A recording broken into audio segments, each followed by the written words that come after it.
Hello students, जैसा कि आपको मैंने बताया था कि मैं 12th बोर्ड के लिए एक फटाफट रिवीजन सीरीज़ शुरू कर रही हूँ, जिसलिए मैंने प्रीवियस ईयर पेपर से शुरुआत की है। और मैंने इस बार 2011 का पेपर दिया है। और क्यों लिया है? क्योंकि ये मल्टीपल चॉइस क्वेश्चंस पेपर है, बेस्ड है। इसलिए लिया है क्योंकि उसके क्वेश्चन ऑप्शन से हमें कई क्वेश्चंस हम बना सकते हैं और कई क्वेश्चन से हम रिवाइज कर सकते हैं और कॉन्सेप्ट को मजबूत कर सकते हैं। और कंसेप्ट को मजबूत करना बहुत ज़रूरी है, क्योंकि वो कंसेप्ट ना ही आपके बोर्ड एग्जाम में बल्कि आपके जितने भी कॉम्पिटिटिव एग्जाम्स हैं इसमें इकोनॉमिक्स आती है, उसमें आपको काम आएंगे। तो शुरुआत करते हैं। पेपर बाइलिंगुअल है, हिंदी में भी है और इंग्लिश में भी है। What will be the shape of the indifference curve in the situation of increasing margin rate of substitution? कि मार्जिन रेट ऑफ सब्स्टिट्यूशन की सिचुएशन में जब बढ़ रही होती है तो इंडिफरेंस कर्व की शेप कैसी होती है। मतलब इंडिफरेंस कर्व, जिसको हम हिंदी में तटस्थ वक्र कहते हैं, अंदिमान वक्र कहते हैं और उदासीन वक्र कहते हैं। क्या होता है अंदिमान वक्र या उदासीन वक्र? ऐसा वक्र जो वस्तुओं के दो संयोगों को दर्शाता है, जो उसे क्या देंगे? समान संतुष्टि देंगे। Indifference curve is a curve which shows the combination of two goods which give the equal satisfaction to the consumer. ठीक है, सेम सेटिस्फैक्शन और equal satisfaction to the consumer, समान संतुष्टि देंगे। तो जब हम तटस्थ वक्र बनाते हैं तो वो ऐसे बनता है। इसका मतलब क्या है कि एमआरएस जो है, प्रतिस्थापन दर, वो घट रही है। अब एमआरएस का मतलब क्या होता है? एमआरएस का मतलब होता है कि जैसे जैसे हम एक वस्तु की मात्रा को बढ़ाते रहेंगे, उसके अतिरिक्त इकाई को बढ़ाते रहेंगे, वैसे दूसरी वस्तु की मात्रा का हम क्या करेंगे? त्याग करते जाएंगे। तो जब हम त्याग करेंगे तो हमारी जो प्रतिस्थापन दर है वो धीरे धीरे कम होती जाएगी। क्यों? क्योंकि हम जितना जिस वस्तु को उपभोग में लेते हैं, हम पढ़कर आए हैं, उसमें हास्यमान का सिद्धांत लागू होता है। और जैसे जैसे हम वस्तु की मात्रा को बढ़ाते जाते हैं, उसकी जो हास्यमान दर है वो क्या होती है? घटती जाती है। लेकिन यहाँ पे हास्य प्रतिस्थापन की दर जो है वो क्या हो रही है? बढ़ रही है। तो जब बढ़ती है तो हमारा आईसी वक्र कैसा होगा? तटस्थ वक्र हमारा होगा कॉनकेव, जिसको हम क्या कहेंगे? नतोदर। नतोदर होता है। ठीक है। अब ऐसा वक्र आपने कहीं और देखा है? हमने इकोनॉमिक्स पढ़ते हैं, उसमें ऐसा वक्र कहीं और भी है। तो हमारा उत्पादन संभावना वक्र, प्रोडक्शन पॉसिबिलिटी कर्व, भी कैसा होता है? कॉनकेव होता है, नतोदर होता है। और क्यों होता है? क्या बताता है वो भी दो वस्तुओं के सहयोगों को दर्शाता है, जो पॉसिबिलिटी बताता है कि ये दो बंडल हम इन गुड्स के प्रोड्यूस करेंगे। जैसे इसमें बताएगा कि ये तो आपका हुआ अनाज, गेहूँ, ठीक है, वीट, और एक हुआ हथियार। तो जैसे जैसे आप अगर शांति है तो आप गेहूँ ज़्यादा प्रोडक्ट का प्रोड्यूस करोगे और जो हथियार हैं उनका प्रोडक्शन आप कम करोगे। लेकिन अगर लड़ाई की सिचुएशन है तो हथियार का जो प्रोडक्शन है वो ज़्यादा होगा किसके कंपैरिजन में? वीट या गेहूँ के प्रोडक्शन में। तो इसमें क्या होगा? इसमें एमआरएस क्या होती है? बढ़ती जाती है। जैसे जैसे आप किसी वस्तु को बढ़ाओगे, एक वस्तु की अतिरिक्त इकाई को मैं बढ़ाओगे और दूसरी वस्तु का त्याग करोगे, वैसे वैसे जो प्रतिस्थापन की दर है वो बढ़ती जाएगी। क्यों? क्योंकि आपको उस समय उस वस्तु की सबसे ज़्यादा ज़रूरत है। तो वहाँ पर जो शेप होती है पीपीसी की, उत्पादन संभावना वक्र की, वो होती है नतोदर। ठीक है। उत्पादन संभावना वक्र को और क्या कहेंगे? रूपांतरण वक्र भी कहते हैं, या फिर इसको प्रोडक्शन पॉसिबिलिटी फ्रंटियर, मतलब उत्पादन संभावना फ्रंटियर के नाम से भी जाना जाता है। क्यों कहते हैं इसको ऐसा? क्योंकि ये क्या करता है, जितने भी हमारे पास संसाधन है, जितना भी हमारा ज्ञान है, जो भी तकनीक है, उसका प्रयोग करके हम वस्तुओं को, संसाधनों को वस्तु के रूप में प्रोड्यूस करते हैं। ठीक है। और जो वस्तु हैं वो दो वस्तुएं हैं और उनके दो कॉम्बिनेशन है कि आप कोई किसी वस्तु को ज़्यादा करोगे, किसी वस्तु को कम करोगे, या फिर पहली वस्तु को ज़्यादा, दूसरी वस्तु को कम, दूसरी वस्तु को ज़्यादा और पहली वस्तु को कम। तो अलग अलग कॉम्बिनेशन बनेंगे, उस कॉम्बिनेशन को बताता है ये पीपीसी वक्र। तो हमारे यहाँ पे आंसर क्या होगा कि तटस्थ वक्र क्या है? तटस्थ वक्र जब एमआरएस क्या होगा? बढ़ता हुआ होगा, तो हमारा तटस्थ वक्र क्या होगा? नतोदर, कॉनकेव होगा। अब आगे चलते हैं नेक्स्ट की तरफ। तो अभी हमने इस क्वेश्चन से देखिए, हमने पढ़ा कि तटस्थ वक्र होता क्या है, उसके अलग अलग नाम कौन से हैं। ठीक है। तटस्थ वक्र कौन से शेप का होता है? कॉन्वेक्स का होता है। ठीक है, न तो दर होता है, न तो उन तो दर होता है, सॉरी। लेकिन इसमें क्वेश्चन में क्या पूछा गया है, न तो दर पूछा गया है। और जो न तो दर वक्र है वो कौन सा हो सकता है, वो हमारा उत्पादन संभावना वक्र, प्रोडक्शन पॉसिबिलिटी वक्र होता है। और वो क्या होता है वो पढ़ा हमने, और उसके अलग अलग कौन से नाम होते हैं और वो ऐसा क्यों होता है ये भी हमने जाना।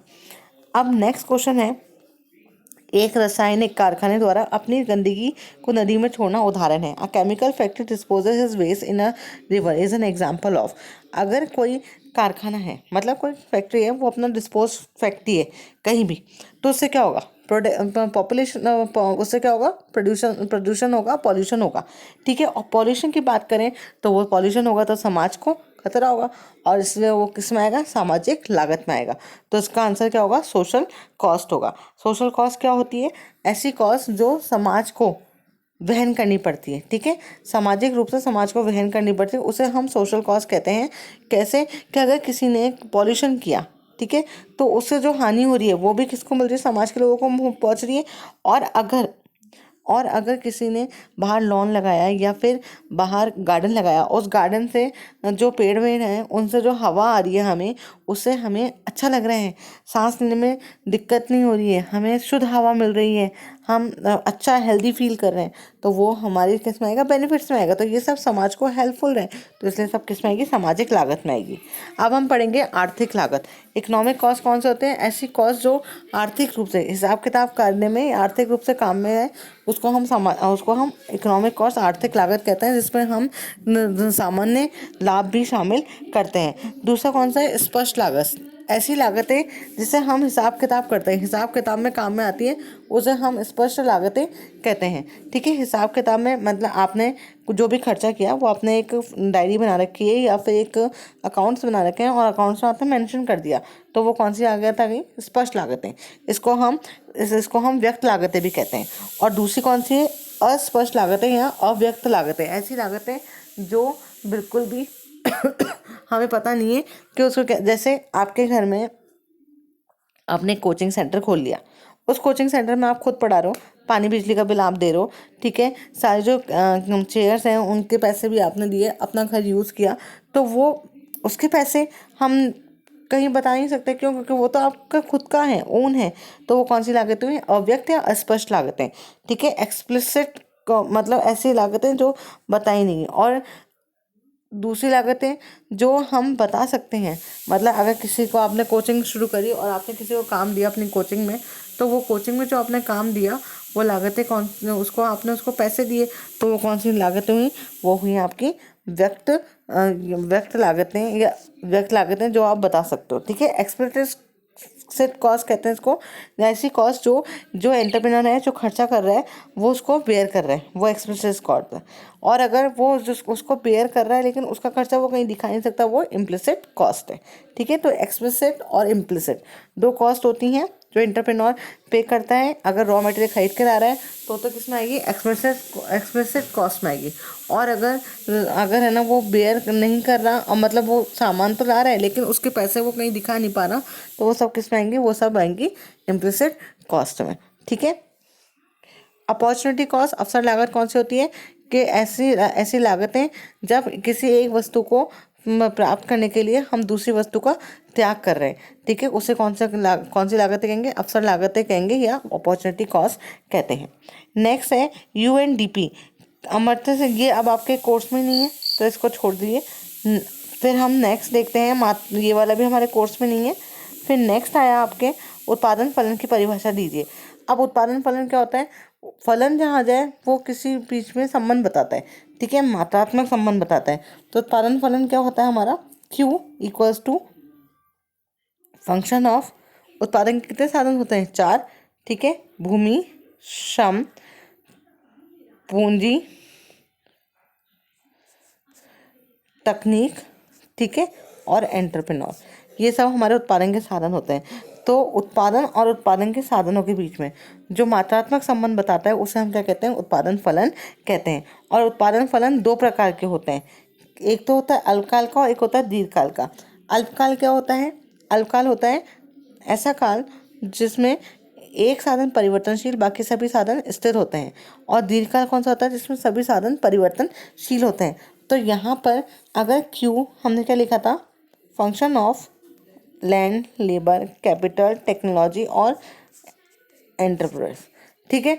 अगर इसके ऊपर लाइन लगी हुई है तो ये कौन सा है, अल्पकाल का है, सिर्फ ये छूटा हुआ है जिसका नाम क्या है, श्रम, लेबर, क्योंकि हमारे अल्पकाल में सिर्फ एक श्रम है जो क्या रहता है, परिवर्तनशील रहता है। तो ये कौन से काल का हो गया, अल्पकालीन उत्पादन फलन। अगर इसकी कोई डेफिनेशन पूछ ले तो हम क्या लिखेंगे, ऐसा काल जिसमें एक साधन परिवर्तनशील, बाकी सभी साधन स्थिर होते हैं और उससे उत्पादन पर जो प्रभाव पड़ता है उसे हम अल्पकालीन उत्पादन फलन कहते हैं, ठीक है।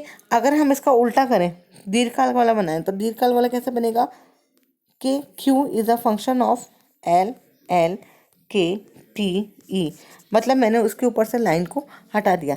इसका मतलब ये दीर्घकाल का हो गया, ऐसा उत्पादन फलन जिसमें हर साधन परिवर्तनशील होता है, परिवर्तनशील होने पर उत्पादन के ऊपर जो प्रभाव पड़ता है उसे हम क्या कहते हैं, उसे हम दीर्घकालीन उत्पादन फलन कहते हैं।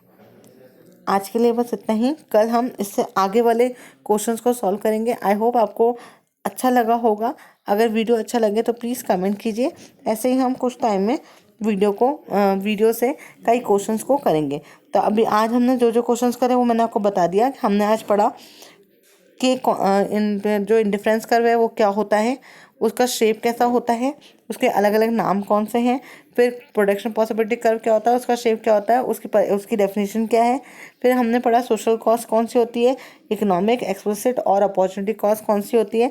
फिर ये दो चीज़ें हमारे कोर्स में अब नहीं हैं तो इसको हमने छोड़ दिया। और नेक्स्ट पढ़ा हमने उत्पादन फलन क्या होता है, प्रोडक्शन फंक्शन क्या होता है, तो वो बताया मैंने आपको। साथ के साथ ये भी बताया कि प्रोडक्शन फंक्शन दो काल में अलग अलग होते हैं, एक होता है शॉर्ट टर्म, एक होता है long term production function. Short term क्या होता है और लॉन्ग टर्म क्या होता है ये मैंने आपको समझा दिया। Thank you so much. अगर वीडियो अच्छा लगे तो लाइक कीजिए, शेयर कीजिए और सब्सक्राइब कीजिए। ऐसे ही हम फटाफट सारा रिवीजन करेंगे कोर्स का। और ये क्रैश कोर्स है तो आप ये मत सोचिए कि मैं आपको पूरा पढ़ाऊंगी, मैं आपको पढ़ाऊंगी नहीं, लेकिन कुछ क्वेश्चंस के अकॉर्डिंग हम पढ़ेंगे जिससे थ्रू आपको पूरे कोर्स का रिवीजन मैं जल्दी जल्दी करा पाऊंगी और आपको एग्ज़ाम टाइम के लिए प्रिपेयर कर दूंगी। क्योंकि इस बार आपके एग्ज़ाम में multiple choice questions, short questions और वेरी शॉर्ट क्वेश्चन बहुत ज़्यादा आएंगे, मतलब 1 मार्क्स वाले और 2 मार्क्स वाले, उसके अकॉर्डिंग ही हमें पढ़ना है। साथ के साथ कॉम्पिटिटिव एग्जाम्स वाले भी इस वीडियो को देख सकते हैं और अपने कंसेप्ट को क्लियर कर सकते हैं, क्योंकि conceptual clarity is much more important than anything else. रटना नहीं है हमें इसमें।